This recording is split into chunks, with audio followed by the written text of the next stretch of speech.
जय हिंद, नमस्कार। मैं अंबर जैदी स्वागत करती हूँ आप सबका एक बार फिर से हमारे आज के कार्यक्रम में। और आज बात करेंगे रीसेंट पेंटागन रिपोर्ट की, जो कांग्रेस अपने उसमें फ्लैग किया गया है चाइना के ओवर अरुणा, जो इंडिया की जो ये टेरिटरी है भारत का उत्तरा, हम अरुणाचल प्रदेश की बात करते हैं और उसमें ताइवान के साथ-साथ उस सेना का ताइवान के ऊपर भी वही क्लेम है और साथ ही साथ अरुणाचल प्रदेश को भी वो अपना हिस्सा बनाता है। तो इस सारी चीज़ों को पेंटागन रिपोर्ट में सबमिट किया गया है। और जो पाकिस्तान के साथ जो बढ़ती नज़दीकियाँ हैं और जिस तरह से चाइना को लेकर ये भी कहा गया है कि चाइना जो है वो अमेरिका और भारत के बीच जो रिश्ते हैं वो ख़राब कर रहा है। तो इस पूरे हम कॉन्टेक्स्ट को आज समझने की कोशिश करेंगे। हमारे साथ हैं उमेश जी। उमेश जी, बहुत स्वागत है आपका। नमस्कार, जय हिंद। जय सिया राम अंबर जी। जय सिया राम। उमेश जी, पेंटागन की जो रिपोर्ट सबमिट की गई है जिसमें जो ये चाइना का जो वो इसको फ्लैग किया गया है, यूएस कांग्रेस ने जो फ्लैग किया है चाइना का क्लेम ओवर अरुणाचल प्रदेश, जिसमें बताया गया है कि वो चाइना का हिस्सा है और जो कोर इंटरेस्ट की बात हो रही है, कैसे इस पूरे उसको देख रहे हैं? और ये भी कहा जा रहा है कि उस रिपोर्ट में कि जो चीन है वो भारत और अमेरिका के रिश्ते भी खराब कर रहा है। देखिए, कुछ दिनों से जो इंडियन ट्रेवलर्स जो चाइना में हैं, वो जो ट्रांसिट ट्रेवल भी कर रहे हैं या कोई इंडियन ब्लॉगर चाइना में ट्रेवल कर रहे हैं, अगर कोई भी रेफरेंस उनका अरुणाचल प्रदेश में होता है तो चाइना एक सख्त कार्रवाई कर रहा है। सबसे पहले एक ट्रेवलर की बात कर रहे हैं जो लंदन से जापान जा रही थी, ट्रांजिट के लिए उसने शंघाई एयरपोर्ट पे एक तरह से रुका था। वहां पर चाइना के जो ऑफिशियल्स है, इन्होंने उस लेडी को डिटेन किया 18 आवर्स और उसको बोला कि ये जो पासपोर्ट है आपका इलीगल है, अब आपको चाइनीज पासपोर्ट लेना पड़ेगा। और उसके बाद कल की बात है कि एक इंडियन ब्लॉगर जो चाइना गया था, उसने क्वेश्चन किया था कि, और उसने ऐसे ही स्टेटमेंट दिया था, Arunachal Pradesh is a part of India, but उसको भी वैसा ही सिमिलर ट्रीटमेंट मिला है। तो कहीं ना कहीं हम समझ में आ जाता है कि China is very serious about Arunachal Pradesh, Sikkim और लद्दाख।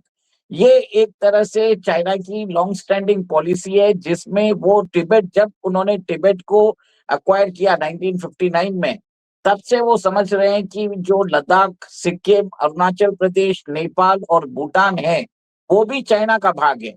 अब चाइना हिस्टोरिकली उसको क्लेम करता जा रहा है। उसके बाद चाइनीज फॉरेन मिनिस्ट्री ने भी वो एक स्टेटमेंट दिया कि उन्होंने क्लियर कट शब्दों में बोल दिया कि अरुणाचल प्रदेश को वो चाइना का भाग ही मानते हैं, और उन्होंने उसका नाम भी चेंज कर दिया है और उसको सदर्न तिब्बत या कुछ भी बोल रहे हैं। एक तरह से कार्टोग्राफिक वॉरफेयर चालू कर दिया है नाम चेंज करके, और डिस्टॉर्टेड मैप्स भी उन्होंने जारी किए हैं। कहीं ना कहीं एक तरह से लग रहा है कि चाइना जो है वो जो नॉर्थ ईस्ट में है, वो वहां पर एक्टिव हो चुका है। मेरा ये भी मानना है कि अभी जो बांग्लादेश में जो प्रोटेस्ट हो रहे हैं, उसमें भी चाइनीज हैंड है, क्योंकि वहां पर जितने भी इस्लामिस्ट रेडिकल्स हैं, जिनके पास वेपन्स मिले हैं, को चाइना से आए हुए हैं। और बताया जा रहा है कि परेश बरुआ जो अल्फा के बैंड अल्फा के चीफ हैं, वो चाइना के यूनान प्रोविंस में रह रहे थे, वो अभी ढाका की तरफ बढ़ते जा रहे हैं।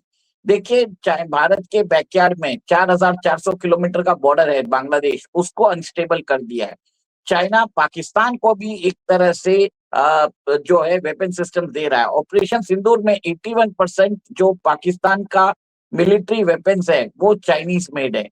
और अभी बात आ रही है कि चाइना ने अभी J-10C जो उनके फाइटर जेट्स हैं, 20 फाइटर जेट्स ऑलरेडी पाकिस्तान को डिलीवर कर दिए हैं और एडिशनल 16 वो जल्दी करने वाला है।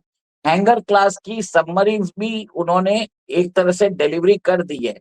सिमिलरली चाइना बांग्लादेश के अंदर भी एक तरह से उनको भी मिलिटराइज करता जा रहा है।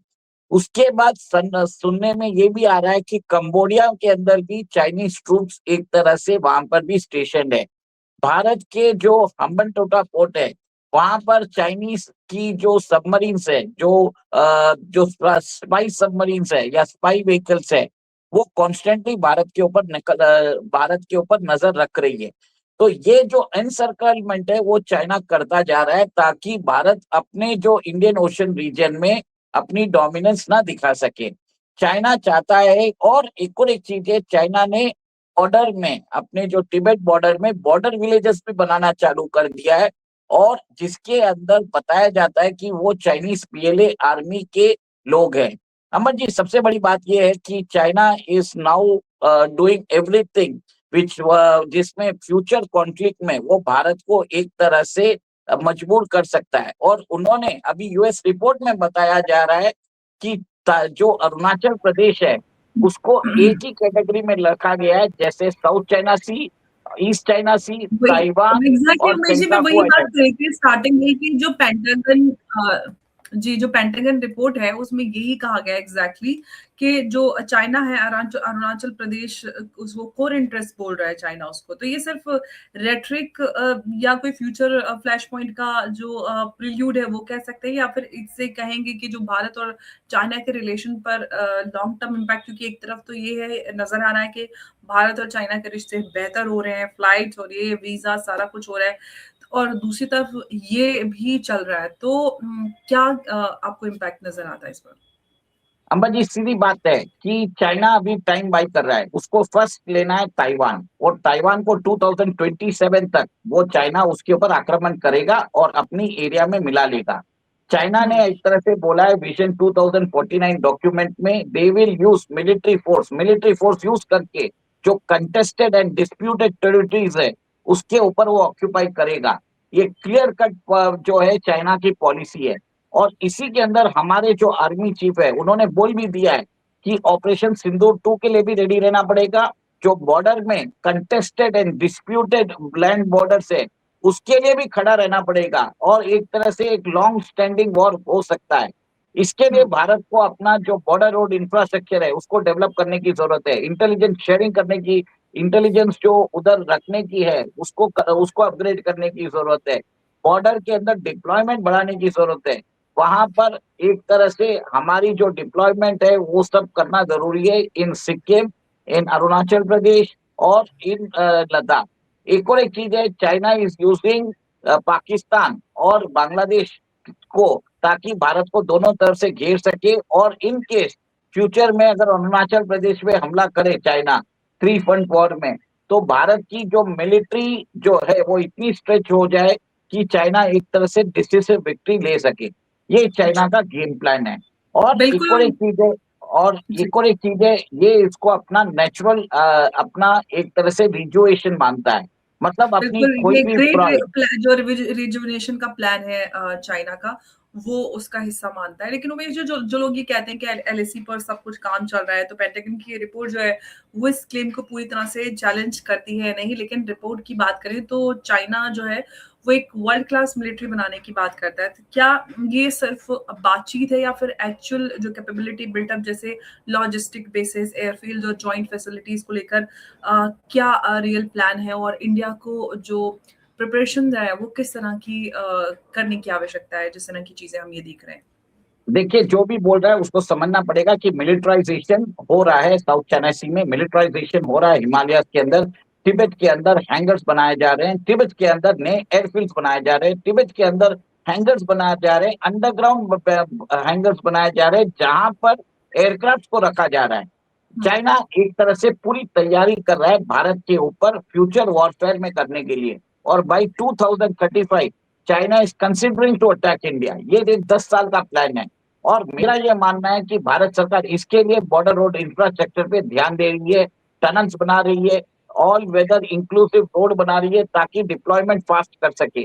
चाइना ने गलवान के ऊपर भी इसके लिए हमला किया, क्योंकि हम अपनी टेरिटरी में रोड बना रहे थे, जिसको चाइना ने ऑब्जेक्ट किया था। 2022 में जब हमारे 20 सोल्जर मारे गए, चाइना के 43 सोल्जर्स मारे गए, उस समय भी चाइना ने ये ऑब्जेक्शन किया है। तो कहीं ना कहीं चाइना नोस कि भारत को तो बाद में डील करते हैं, पहले हम ताइवान को लेते हैं, और भारत के लिए प्रॉब्लम्स क्रिएट करने के लिए पाकिस्तान को आर्म करो, बांग्लादेश को आर्म करो, और हम्बन टोटा से आप इंडियन ओशन रीजन में भारत को एक तरह से सर्वेलेंस करो। और इसके लिए भारत कभी भी कोई मिसाइल टेस्ट करता है, चाइनीज अपनी जो स्पाई शिप्स है वो इंडियन ओशन रीजन में भेज देता है। This is the type of tactics China is doing. जी। और अमेरिका अच्छा, ने इस टाइम पे मिश्री हमको एक वॉर्न। एक पॉइंट और मैं आपसे ये जानना चाहती हूँ, जो पेंटागन रिपोर्ट है उसमें मेंशन किया गया है कि जो चाइना और पाकिस्तान है वो इनफैक्ट ये कहें कि चाइना जो है पाकिस्तान को एडवांस एयरक्राफ्ट और ड्रोन सप्लाई कर रहा है। इससे क्या जो K2 फ्रंट पर इम्बैलेंस क्रिएट हो रहा है, और क्या इंडिया जो है वो अपनी फोर्स जो पोस्चर है वो अलायंस उसका वो अर्जेंटली उनको ब्लास्टर करना चाहिए? डेफिनेटली भारत कर ही रहा है ना। भारत तो अपना जो महासागर पॉलिसी इसके लिए अनाउंस किया भारत के प्रधानमंत्री में। और ऊपर से हम इंडोनेशिया, वियतनाम को ब्रह्मोस से आर्म करने वाले हैं। फिलीपाइंस को हमने ऑलरेडी चालू कर दिया है। हम्म। ग्रेट निकोबार टर्मिनल बना रहे हैं। हम भी चाइना के अगेंस्ट वो सारे काम करते जा रहे हैं। और हम्म। फ्यूचर में अभी देखिए कि जापान ने भी बोल दिया अगर ताइवान के ऊपर अटैक होता है तो जापान की सॉवरेनिटी और सिक्योरिटी के लिए एक बहुत बड़ा खतरा होने वाला है। इसके मद्देनजर हम्म। उन्होंने ऑलरेडी अपने आइलैंड्स में उन्होंने वेपन सिस्टम डिप्लॉय कर दिए, मिसाइल डिप्लॉय कर चुके हैं, जिसके कारण चाइना हम्म। और परेशान हो चुका है। और जापान की जो प्राइम जी। मिनिस्टर है सनाक्सी, जापानीज प्राइम मिनिस्टर जो है, उन्होंने क्लियर कट अपनी पार्लियामेंट में बोल दिया है। और सबसे बड़ा इसमें एक चीज है कि अमेरिका ने अपना पल्ला झाड़ दिया है। उन्होंने ये बोल हम्म। दिया है कि चाइना का जो मिलिट्री स्ट्रेंथ एंड पावर है उसको हम्म। हम एक तरह से सिर्फ रोक सकते हैं, हम उनको डिसमेंटल नहीं कर सकते। और कुछ दिन हम्म। पहले अमेरिका ने साउथ कोरिया को भी बोल दिया है आपको अपनी धरती को डिफेंड करने के लिए अपनी ट्रूप्स भेजनी पड़ेगी। जापान को भी वही बोल दिया है। कहीं ना कहीं अमेरिका क्या कर रहा है, अपने सोल्जर्स को शील्ड कर रहा है ताकि अगर फर्स्ट लाइन ऑफ अटैक होता रहे between China and the allies of America, उसमें एलाइज के लोग मरे, ताकि अमेरिका जैसे वर्ल्ड वॉर 2 में फाइनल ब्लो जो पंच स्ट्राइक है वो अमेरिका वो चाहता है। This is a type of policy China America is doing. America बोलता है कि मैं आपको आर्म्स दूंगा, आपको पूरे पैसे देने पड़ेंगे मुझे, आपको लड़ना पड़ेगा, हमारे सोल्जर्स खड़े रहेंगे, फर्स्ट आप हम्म। जाके मरिए चाइना के साथ लड़कर, हम उनको नॉकआउट पंच देंगे, फिर बाद में आपकी कंट्री के अंदर हमारे फोर्सेस रहेंगे, आपको हमारी फॉरेन पॉलिसी माननी पड़ेगी, जैसे जापान कर रहा है, जैसे ऑस्ट्रेलिया कर रहा है और बाकी कंट्रीज कर रहे हैं। This is the type of policy American policy कर रहा है। पर भारत ने अपनी ऑपरेशनल सॉवरेनिटी बना के रखा है। भारत को अमेरिका की कोई जरूरत नहीं है चाइना से कैसे डील करें। चाइना, भारत इज जी। Well aware of how to deal with China. और इसके लिए हमने रशिया के साथ भी हमारे हम्म। जो संबंध है वो बढ़ा के रखे हैं। इसी बिल्कुल, के और लिए रिलोस भी अभी साइन हुआ है भारत और रशिया के बीच में। वैसे चाइना की जो ये टेरिटोरियल क्लेम है जिसको एक कोर इंटरेस्ट डिक्लेयर करना, उसकी जो इंटरनल लेजिटिमेसी है और जो कम्युनिस्ट पार्टी का डोमेस्टिक पॉलिटिकल स्टेबिलिटी है, उससे वो कितना लिंक्ड है? और जो चाइना है वो एक्सटर्नल असर्टिवनेस से इंटरनल जो उनका कोहेजन है, क्या वो बिल्ड करने की कोशिश कर रहा है? देखिए चाइना वेरी क्लियर है, उनकी जो माओ की पॉलिसी है उसके ऊपर चल रहे हैं। दे आर वेरी क्लियर हुँ। कि जो 5 फिंगर्स है उसको हम लेंगे। वो नेपाल पे भी हमला करेंगे, भूटान पे भी करेंगे, लद्दाख पे भी करेंगे, सिक्किम पे भी करेंगे, अरुणाचल प्रदेश पे भी करेंगे। They are very clear. हमारे यहाँ पर जो कुछ लद्दाख के एक्टिविस्ट हैं वो एक तरह से चाइना के पेरोल्स पे हैं और उन्होंने चाइनीज प्रोपोगेंडा को चलाने की कोशिश किया है। भारत के हुँ। अंदर एनवायरमेंट रिलेटेड इश्यूज लेके भारत के अंदर ही रोड डेवलप नहीं करने दे रहे ताकि हमारी फोर्सेस, हमारे वेपन सिस्टम्स बॉर्डर पर ना जा सके। दिस इज अ जी। Type of thing China does. China ने हमारे देश में एनजीओ के बहाने उन्होंने एक बहुत बड़ा नेटवर्क फैला के रखा है, जिसके द्वारा वो भारत की जो रैपिड मिलिट्री डिप्लॉयमेंट है, बॉर्डर रोड इंफ्रास्ट्रक्चर है, उसको एक तरह से खदेड़ने की कोशिश कर रहे हैं। देखिए साल 2 साल पहले दिल्ली की एक एनजीओ ने फाइल किया था कि उत्तराखंड से अगर ब्रह्मोस मिसाइल जाएगी तो वहां पर एनवायरमेंटल प्रॉब्लम हो जाएगा। और ये सब जो एनजीओ है जो एक तरह से फ्लिमजी पीआईएल डालते हैं, इनके ऊपर जांच करनी चाहिए। इनको ऐसी क्या एनवायरमेंट की हो चुकी है कि वो जो भी नेशंस की सिक्योरिटी के लिए रिलेटेड रहता है और प्रो चाइना रहता है, ये वो उसकी बात करेंगे। कांग्रेस की अध्यक्षा ने भी ग्रीन निकोबार ट्राइब्यूनल के अगेंस्ट द हिंदू में एक आर्टिकल भी लिखा है। तो ये सब चीजें बताती है कि भारत के अंदर चाइनीज फ्रंट ऑलरेडी एक्टिवेटेड है। जी, उमेश जी, एक और सवाल मैं आपसे जानना चाहती हूँ ये कि यूएस और चाइना के बीच में जो स्ट्रेटेजिक कॉम्पिटिशन है, उसके बीच में जो भारत का रोल है, वो अब सिर्फ़ एक बफर स्टेट के रूप में तो नहीं, बल्कि हम ये कह सकते हैं कि एक स्ट्रेटेजिक बैलेंसर की तरफ जाता हुआ नज़र आ रहा है। तो इस कॉन्टेक्स्ट में इंडिया जो है वो इंडो पैसिफिक स्ट्रेटेजी किस तरह से और फ्रेम करने की आवश्यकता है? या फिर जो इंडो पैसिफिक में भारत की स्ट्रेटेजी है, वो आपको बेहतर नज़र आती है, सही दिशा में जा रहा है भारत? इंडो पैसिफिक में भारत को कोड की जरूरत ही नहीं है। सबसे पहली बात ये, भारत हुँ, ने अपना ऑलरेडी डिफेंस एग्रीमेंट साइन कर रहे हैं, इंडिविजुअली भी ऑस्ट्रेलिया, इंडिविजुअली भी जापान। हम हुँ, एक तरह से रशिया को लेके आ रहे हैं रेलॉस एग्रीमेंट के थ्रू, जिसमें Russian worship, Russian fighter aircraft, 4,000 Russian soldiers will be station in India. उसके अलावा हम मैरीटाइम डिफेंस एक्सरसाइज भी कर रहे हैं, और हम एक तरह से यूएस को एक तरह से भाव नहीं दे रहे हैं। हमें मालूम है यूएस के ऊपर भरोसा नहीं कर सकते। This is a clear cut thing which India is doing. Simple बात है।